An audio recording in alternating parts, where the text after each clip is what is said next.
எதுவுமே கிடையாது, நான்வெஜ் கிடையாது, தெரியாது எப்படின்னு. நாளைக்கு இருந்துச்சுன்னா நான் லைவ் போடுறேன். லைவ் பார்க்குறவங்களெல்லாம் சப்ஸ்கிரைப் பண்ணிக்கோங்க, லைக் பண்ணுங்கள், சப்போர்ட் பண்ணுங்கள்.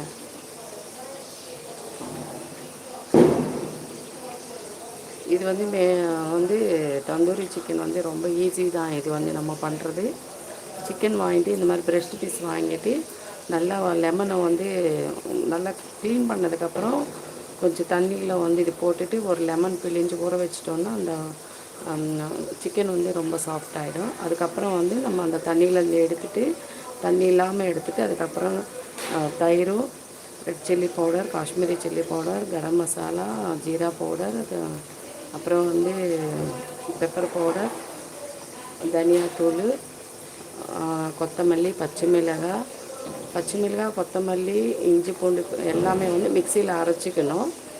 மற்றதெல்லாம் வந்து நம்ம ட்ரை பவுடரில் அப்படியே போட்டு பிசையலாம். ரொம்ப ஈஸி தான். ஊற வச்சிட்டோன்னா நம்ம ஃப்ரிட்ஜில் வச்சிட்டோன்னா ஒரு 3 ஹவர்ஸ். இன்னும் வந்து நைட்டு பிசைஞ்சு வச்சுட்டு காலையில் செஞ்சிட்டோன்னா இன்னும் சூப்பராக இருக்கும். நான் வந்து ஒரு 3 o'clock தான் பிசைஞ்சு வச்சுட்டேன். ஆனால்